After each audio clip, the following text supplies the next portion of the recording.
I think that if the communists violate the ceasefire agreement and if they wage a new war, the war will begin. President Thieu of South Vietnam, with few illusions about the recently agreed ceasefire.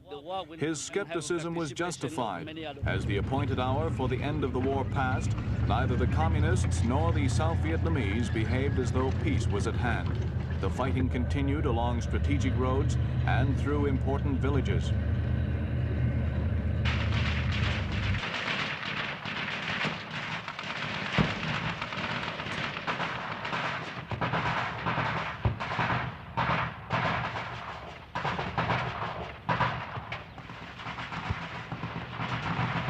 This incident in Tay Ninh province, northwest of Saigon, was typical of several that occurred in the first few days after the ceasefire. After a heavy bombardment to drive out suspected Viet Cong and North Vietnamese troops, the South Vietnamese moved in to secure the village. When they arrived, they found little worth securing, only rubble, and war-weary villagers searching through it for the few possessions worth saving.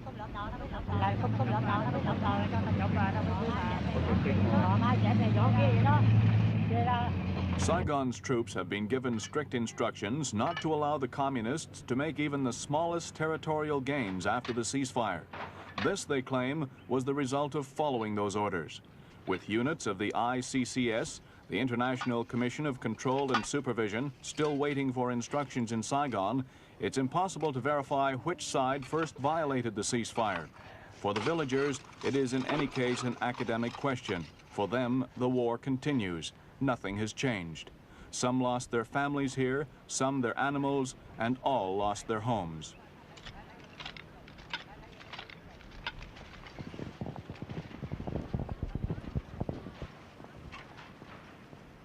Devastation was so complete here that the troops could find no suitable structure from which to fly the government flag to show this was once again Saigon's territory.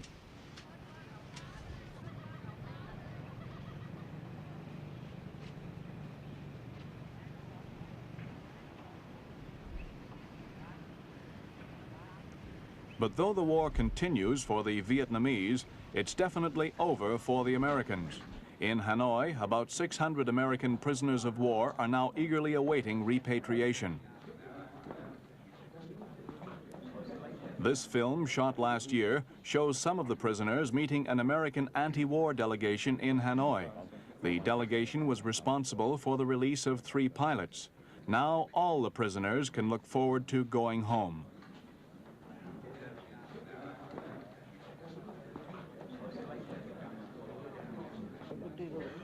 Meanwhile, in Washington, preparations for receiving the prisoners are going ahead with clockwork precision. A detailed plan called Operation Homecoming has been worked out by the Pentagon, whose officials have been busily briefing both the prisoners' relatives and the press. At these briefings, a whole succession of charts, diagrams, slides, and films have been used to explain exactly what will happen. C-141s or possibly the C-9s will pick up. North Vietnam is expected to release the prisoners in groups of about 100 over the next 2 months. And an elaborate medical airlift has been arranged to pick them up and fly them first of all to Clark Base in the Philippines, where they'll undergo preliminary checks.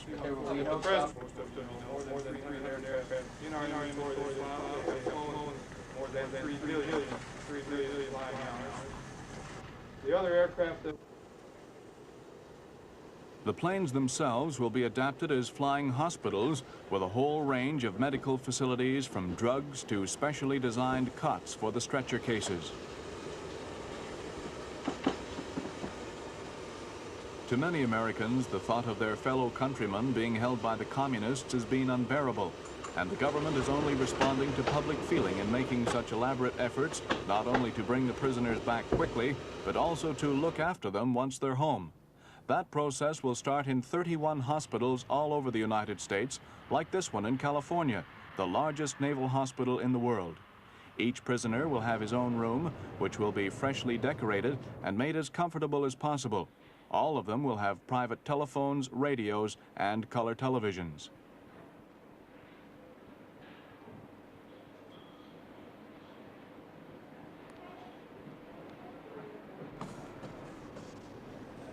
These rooms will play an important part in each prisoner's life, for this is where the private reunions will take place, where a prisoner will meet his wife and children for the first time in perhaps 6 or 7 years.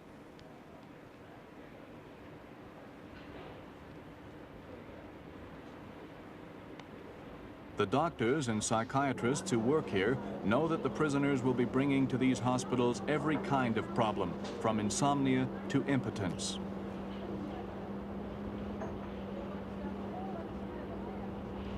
To help their patients readjust to Western society, other elaborate facilities are being prepared.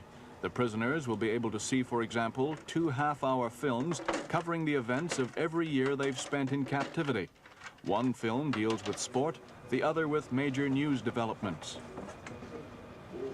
Books and magazines will also be supplied, and there will even be a special dictionary of up-to-date slang.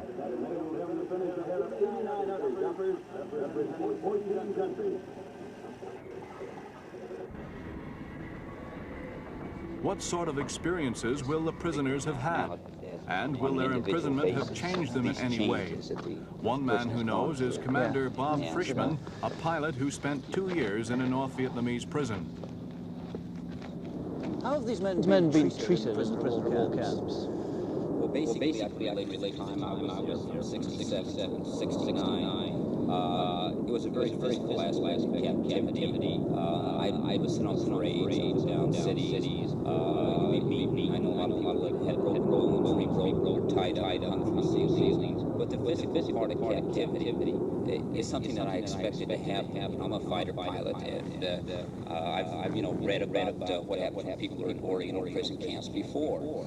And even though they're difficult, since you expected that to happen, the physical aspect, you can adjust to it because it's something that you thought would happen. But the most difficult part of captivity, without a doubt, is isolation. I was in a 10-by-10 cell, I had brick walls, a galvanized tin roof. It heat up to 130 in the day, cool off to 110 at night, with 100% humidity, and I was covered with heat rash from head to foot 6 months out of the year, and constant diarrhea and ringworm. And you know, you're sitting in that cell, and you know, we're kind of a James Bond type of image, a fighter pilot, and you portray yourself in that type of an image. And boy, you know, I could never be brainwashed. But when you're sitting there and you have plenty of time to think, and there's a lot of introspection, and you say to yourself, well, you know, if a person was brainwashed, would you know it or realize it, or is it something that's so subtle that when it does occur, you didn't realize that it happened? And since you don't have anyone to discuss your problems or your fears or your anxieties with, you really don't know. How do you feel that 3 years in a North Vietnamese prisoner of war camp changed you? Well, it's difficult to assess just what changes time, because everybody changes in time, and how much of it was as a prisoner of war experience. But I found that I've become much more conservative and much more liberal. Conservative in relation to foreign policies, because I was with the North Vietnamese, and I heard their propaganda, but I also had a unique experience of being able to, after that facade of propaganda that you try to glorify your image with is stripped away, and you can talk on a person-to-person basis the way they really feel. That you know, according to the communist philosophy, that capitalism is an oppressive society, and that the people of the progressive people of the world must overthrow an oppressive society. And the United States is the epitome of oppression, and it must be overthrown. And so I've become more conservative because I've seen them for who they really are, stripping away the facades. But I think I've become much more liberal because I think that people are image-oriented. And, you know, I was a fighter pilot, and I was a fast liver, drinker, and liver. And so you look up to that type of an image, but when it's an utter helpless feeling when you're a prisoner because you have to rely entirely on yourself. As an individual, you can't call up a doctor or a friend or a lawyer or ask people. You have to rely on yourself, and so you have to know who you really are. And when you find out who you really are,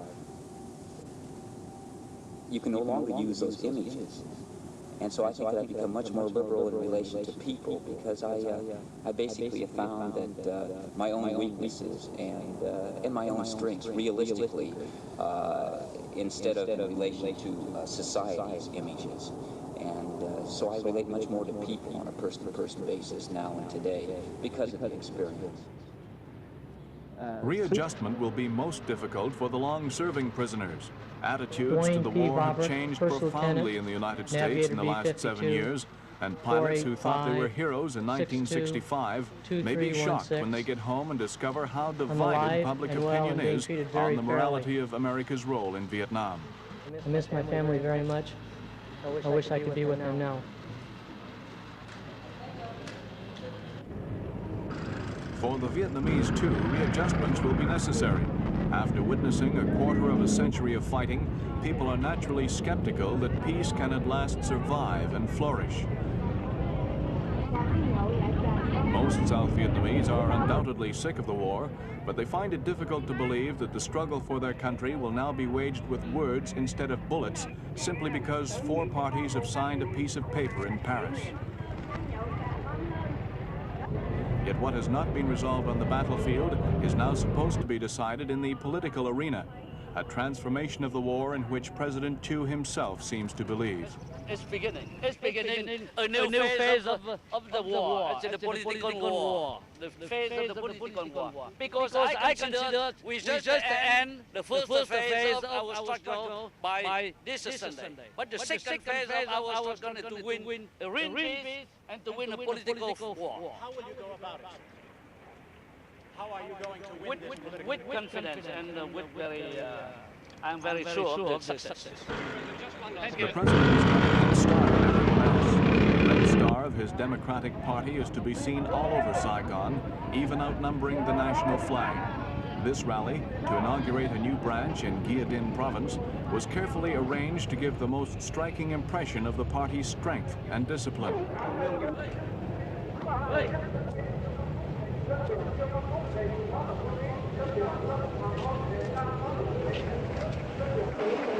The Democratic Party is by far the biggest and best financed political organization in the South, with branches in 26 of the country's 44 provinces.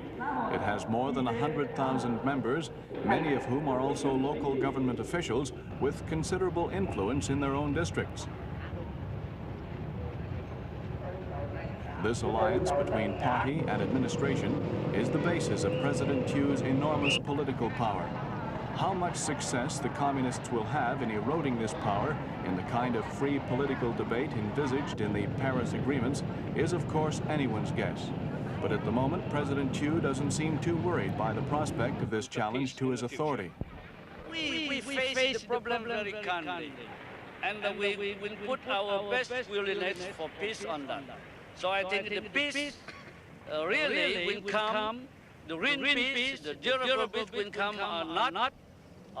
Soon or late, it depends upon how first the communists respect the ceasefire, how we can reach a very fast to a reasonable political settlement between our government and the NNF, and how they organize the election could be organized, and how, above all, how they will abide by the results of the election.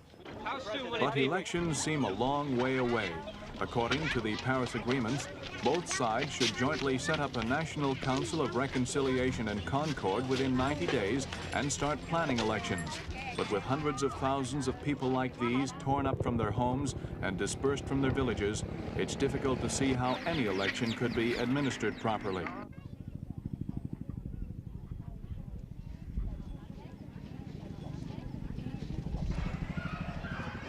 Behind all the military and political issues still to be settled in Vietnam, there lie the problems of common humanity, the treatment and eventual rehabilitation of thousands of people, young and old, whose families have been shattered by the war. These are just a few of South Vietnam's orphans. No one knows how many orphans there are altogether.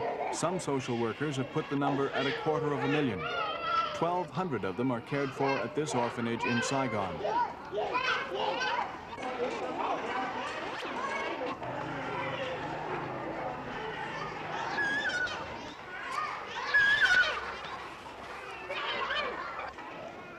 There are 3 types of orphans in South Vietnam: children whose parents have been killed, children of families where there are already so many children that the parents can't support another, and the illegitimate offspring of American servicemen.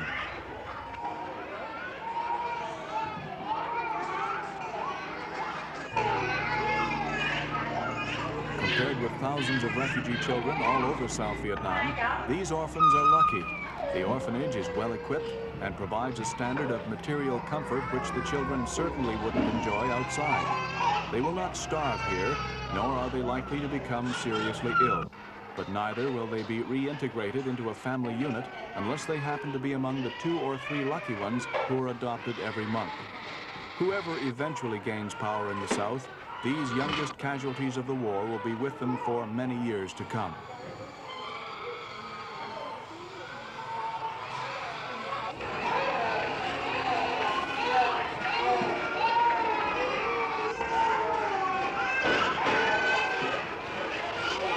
The Vietnamese have gone off to an unpromising start on stability and peace.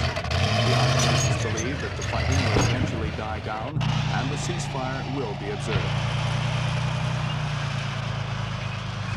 There remains in the far distant future the frail prospect of the unification of both North and South Vietnam. It would be a bold man who would gamble on that possibility, and significantly, President Thieu doesn't seem to be doing so. How long do you think it'll be before North Vietnam and South Vietnam are reunited? Heaven knows only.